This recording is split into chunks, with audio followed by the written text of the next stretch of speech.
Hello, good morning everyone.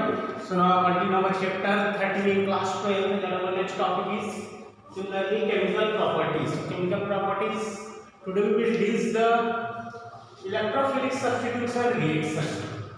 Electrophilic substitution reaction जिसमें generally हम पढ़ते हैं halogenations, sulfonations, nitrations. Clear?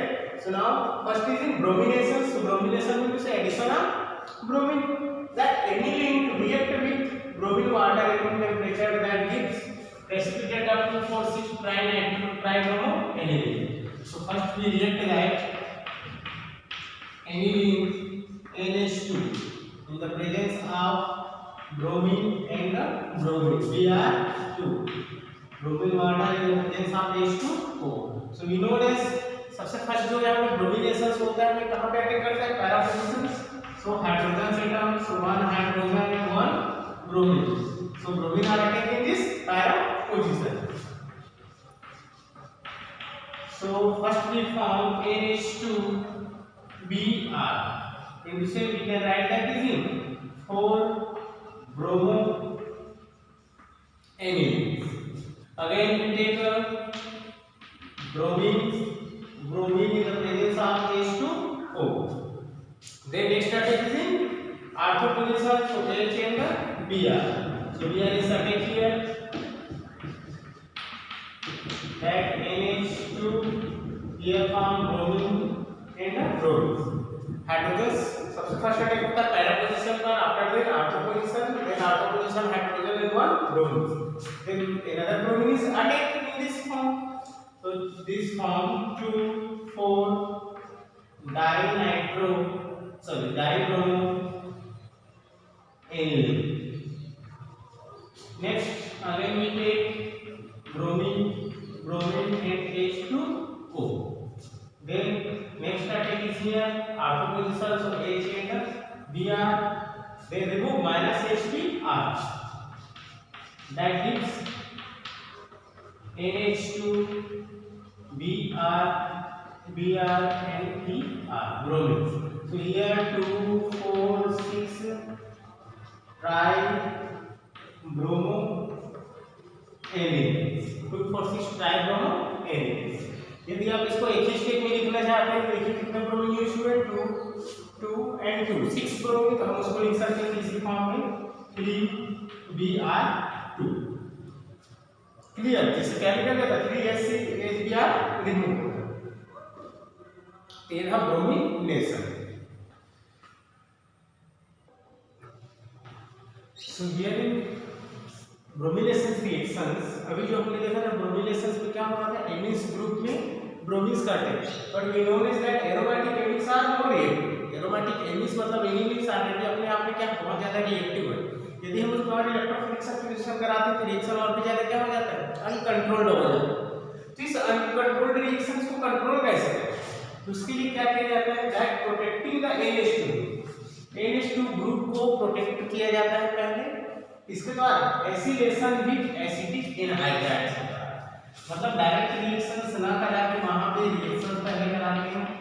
यहां पे NH2 इसका हम पहले रिएक्शंस कराते हैं एसिड एनहाइड्राइड. सो CH3CO और CH3CO. क्लियर? सो इनके साथ में acid anhydrides in the presence of pyridine के प्रेजेंस में रिएक्शंस कराते हैं. तो यहां से निकल गया 1 हाइड्रोजन और यहां से CH3C डबल O और H, तो निकल गया CH3C डबल O H. अब ये जो ग्रुप पर वे यहां पे अटैक करते हैं. तो इस पोजीशन पर प्रोडक्ट बनेगा NH C double O CH3 amide group. Acid anhydride के प्रेजेंस में क्या करेगा पहले एमाइड, जिससे ये जो एमीन से ये प्रोटेक्ट होता है. वरना डायरेक्टली इसके साथ ब्रोमीन्स का अटैक कराते हैं जैसे इससे पहले रिएक्शंस में कराते हैं.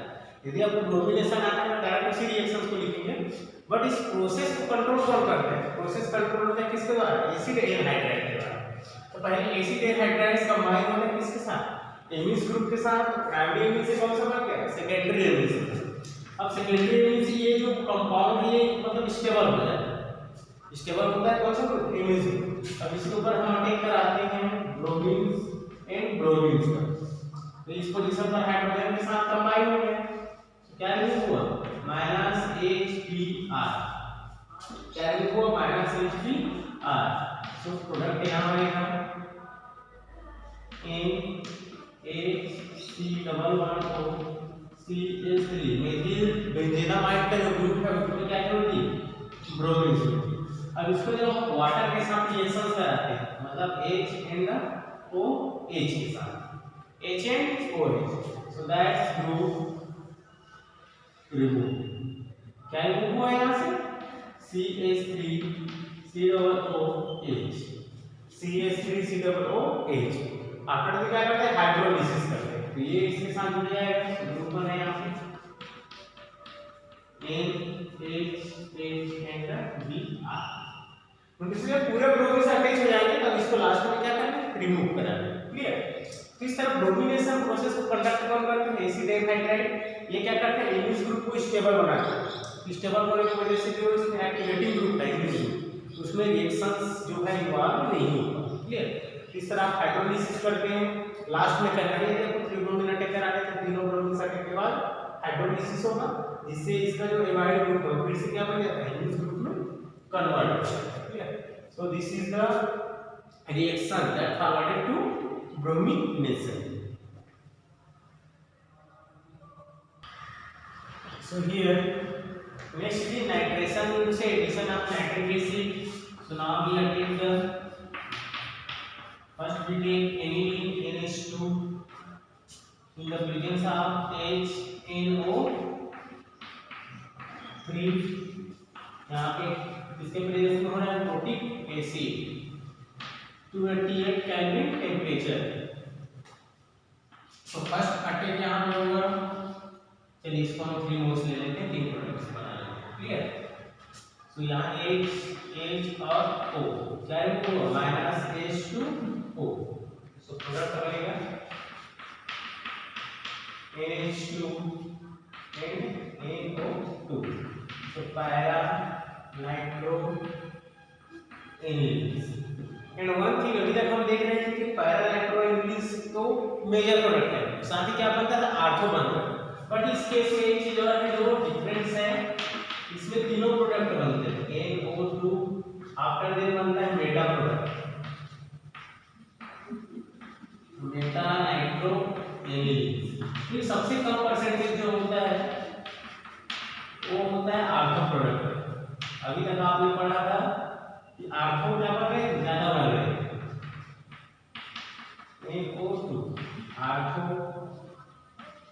नाइट्रो एनिलीन, ये 51%, ये यहाँ पे होता है 47% और ये हो गया 2%। अभी तक हम जनरली पढ़े थे सबसे ज्यादा पैरा बढ़ते हैं after then ortho then meta. यदि आप इस तरह से क्वेश्चंस आते हैं कि यहाँ से इसका रीजन होगा, रीजन लिखेंगे ड्यू टू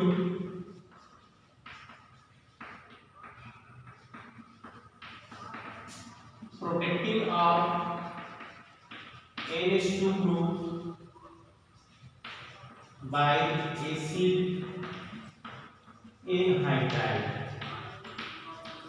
जिससे पहले रिएक्शंस में हम एसिड एनहाइड्राइड के साथ रिएक्शंस कराए थे, सिमिलर रिएक्शन इसमें भी होगा। तो एसिड एनहाइड्राइड्स के साथ जब रिएक्शन होता है एमाइड ग्रुप बनता है, एमाइड ग्रुप होने की वजह से ये इसका जो मेटा ग्रुप हो जाता है एक्टिवेटेड हो जाता है, जिसकी वजह से सेकेंड अटैक कहां हो मेटा ग्रुप होगा। आफ्टर देन कौन से आर्थो ग्रुप शुरू होता है। फिर मतलब जितना ज्यादा डिस्टेंस ज्यादा होगा उतना ज्यादा क्या होगा एक्टिवेटिंग ग्रुप्स होता है। क्लियर। सो रीजंस आएगा कि due to protecting of NH2 groups, इसमें जो एसिड एनहाइड्राइड के थ्रू अटैक होता है जिसकी वजह से मेटा ग्रुप क्या हो जाता है यहाँ पे एक्टिवेटिंग हो जाता है। तो पहले देखिए डिस्टेंस ज्यादा होता है, इसका पैरा पोजीशन का after then meta position after then ortho position. तो यहाँ एमाइड ग्रुप होने से ज्यादा रिपल्शंस बढ़ जाते हैं, जिसकी वजह से नेक्स्ट अटैक कहां पे होता है मेटा ग्रुप पे होता है। क्लियर। चलिए इसका भी रिएक्शन देख लेते हैं।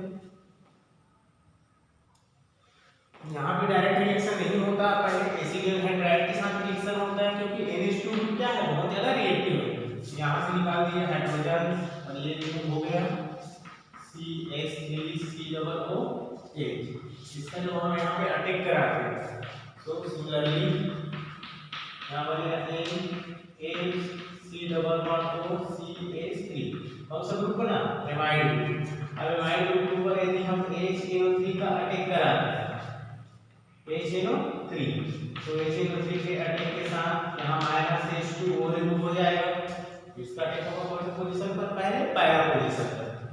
सो NO2 यहाँ बना NaC double bond O CH3। इसी को देखिए जनरली परसेंटेज जो लिखे थे 2% बना था आर्थो। यदि ये NO2 इस प्लेस पे होता आर्थो पे तो नाइट्रोजन और नाइट्रोजन के इलेक्ट्रॉन डेंसिटी ज्यादा होने से इंपल्सन बढ़ जाता है, जिसकी वजह से ये बेटर फील करते हैं कि अटैक कहां पे हो, नाइट्रोजन का अटैक कहां पे होता है पहले पैरा पोजीशन पर, after then meta position, after then ortho position पर, जो सिर्फ ओनली 2% होते हैं। अब फिर से हम इसका हाइड्रोलिसिस करेंगे H and OH, यहां से निकल गया OH और ये हो गया CH3CO, तो यहां बनेगा CH3C डबल OH। हाइड्रोजन का अटैक इस प्लेस पे करा लीजिए, तो ये बन जाएगा NH2 और NO2। क्लियर। तो सिमिलर रिएक्शन जैसे ब्रोमिनेशन में हुआ था वैसे नाइट्रेशन में होता है। क्यों अटैक करा रहे हैं एमाइड एसिड एनहाइड्रेट का, ताकि ये ग्रुप्स क्या हो सके, इसकी रिएक्टिविटी कम हो सके और स्टेबिलिटी बढ़ सके। Next reaction is sulphonation. Sulphonation चलिए इसमें दो रिएक्शन है, तो डायरेक्ट रिएक्शन आपको बता देते हैं किस तरह से कराना है।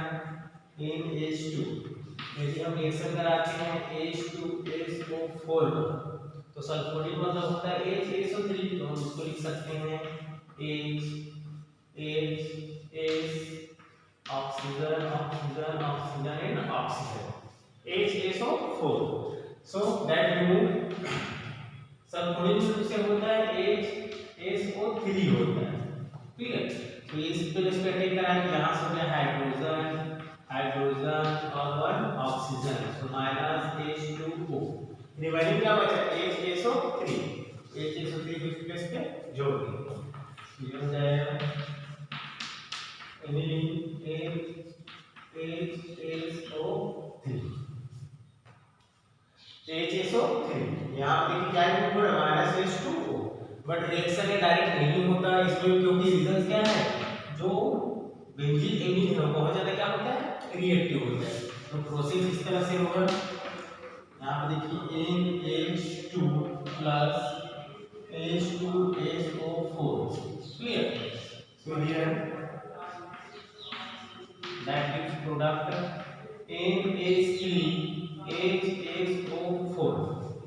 यहाँ से हाइड्रोजन कंबाइन हो गया तो क्या हो गया NH3 और क्या बचा HSO4, इसके ऊपर आएगा पॉजिटिव चार्ज। ठीक है। अब इसमें जब हम रिएक्शंस कराते हैं तो उसका दिशा भी ये प्रोडक्ट देता है NH2, यहाँ पे लिखना -H2, NH2 और HSO3। NH2 यहाँ से हाइड्रोजन निकल गया, एक और हाइड्रोजन यहाँ से और एक ऑक्सीजन इस प्लेस। क्लियर।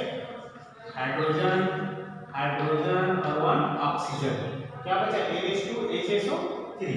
यहाँ पे ये प्रोडक्ट एक और देता है इस तरह से ज्यूटा आयन NH3 और SO3, इसके ऊपर आया पॉजिटिव चार्ज, इसके ऊपर नेगेटिव चार्ज, जो क्या कहलाता है ज्यूटा आयन। ज्यूटा आयन मतलब दो एंड पर, जब किसी रिंग के या किसी भी चीज के दो एंड पर क्या पॉजिटिव नेगेटिव उसके क्या बोलते हैं ज्यूटा आयन से।